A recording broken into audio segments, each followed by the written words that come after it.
Everyone. So today or onwards we are going to do 120 rules of grammar. So हम shorts के माध्यम से 120 rules करेंगे grammar के और जल्दी जल्दी करेंगे. So let get start. First rule देखते हैं क्या है. फर्स्ट रूल है हमारा सबसे पहले ईच और एवरी के ऊपर. तो सबसे पहले मैं देख लेता हूँ ईच और एवरी ये होता क्या है. प्रत्येक का मतलब सबका एक ही होता है, बट मैं यूज़ क्या करता हूँ. जैसे मेरे पास 5 चीज़ें हैं और यहाँ भी 5 चीज़ें हैं. अगर मैं इंडिविजुअली एक के बारे में बात करूँ, एक के बारे में बात करूँ, इस एक के बारे में, इस एक के बारे में, तो वहाँ मैं ईच यूज़ करता हूँ. अगर मैं ऐसे ग्रुप में बात करता हूँ एवरी की, तो वहाँ एवरी यूज़ करता हूँ. ठीक है, तो हम अपने पहले कॉन्सेप्ट पे आते हैं. पहला कॉन्सेप्ट नंबर 1 क्या है हमारा. कॉन्सेप्ट नंबर 1 है, जैसे मेरे पास ईच है और ये एवरी है, तो ईच को मैं हमेशा 2 या 2 से ज़्यादा के लिए यूज़ करूँगा और एवरी को हमेशा 2 से ज़्यादा के लिए यूज़ करूँगा. जैसे अगर मैं एग्जांपल लूँ एक, तो मैंने लिखा ईच के लिए लिखता हूँ कि there is a bag in my every hand. ठीक है, तो मैंने लिखा there is a bag in my every hand. ये सही है क्या? नहीं है. क्यों सही नहीं है? क्योंकि मैंने यहाँ पे क्या करा, एवरी यूज़ करा है, बट हैंड तो 2 होते हैं और 2 के लिए हम हमेशा क्या यूज़ करते हैं, ईच को. तो यहाँ क्या यूज़ करेंगे हम, ईच. ठीक होगा. ठीक है, चलते हैं हमने कॉन्सेप्ट नंबर 2 पे. कॉन्सेप्ट नंबर 2 क्या है. कॉन्सेप्ट नंबर 2 पे आते हैं. जैसे ईच है मेरे पास, ईच है और एवरी है. ईच को हम प्रोनाउन की तरह भी यूज़ कर सकते हैं और एक एडजेक्टिव की तरह भी यूज़ कर सकते हैं, लेकिन एवरी को हमेशा एडजेक्टिव की तरह यूज़ करेंगे. एग्जाम्पल की तरह देखते हैं. जैसे मैंने लिखा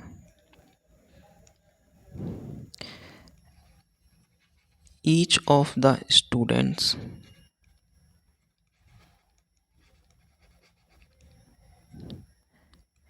इज प्लेइंग, कुछ भी प्लेइंग इतना रखते हैं. एक लिखा मैंने each student is playing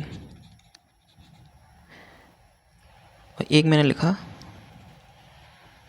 every of the students.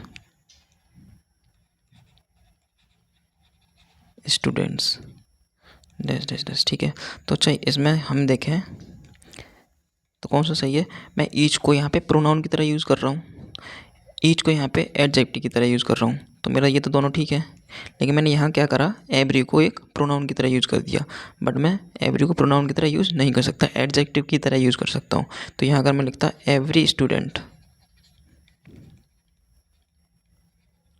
तो बिल्कुल ठीक था, लेकिन ये ठीक नहीं है.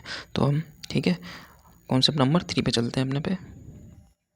कॉन्सेप्ट नंबर 3 क्या कहता है. ये रहा ईच, ये है every. Concept number 3 basically abstract noun के ऊपर है. एब्स्ट्रैक्ट नाउन कौन से होते हैं. एब्स्ट्रैक्ट नाउन कौन से होते हैं जिनको हम छू नहीं सकते. तो ईच को हम कभी भी एब्स्ट्रैक्ट नाउन के साथ यूज़ नहीं करते, हमेशा किसका यूज़ करते हैं, एवरी का. जैसे मैं अगर एक एग्जांपल लूँ, मैंने एग्जांपल लिया, क्या एग्जांपल है, देयर इज़ डिफरेंट. एग्जांपल लेता हूँ, देयर इज़ डिफरेंट पनिशमेंट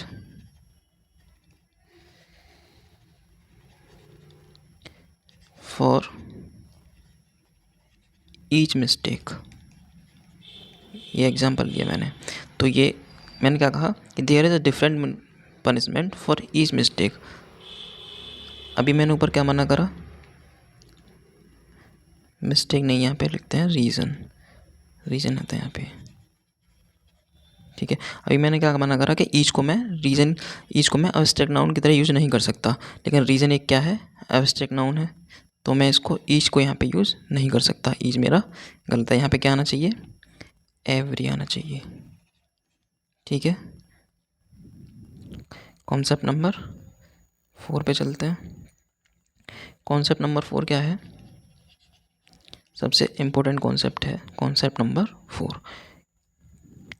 जैसे ईच हुआ, एवरी हुआ,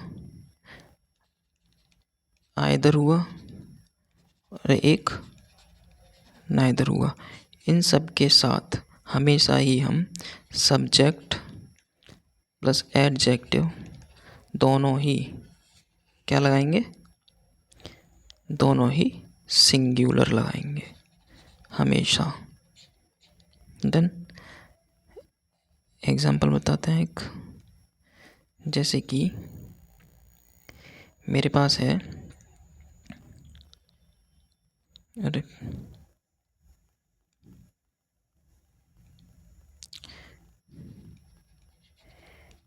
each of the boys is या फिर आर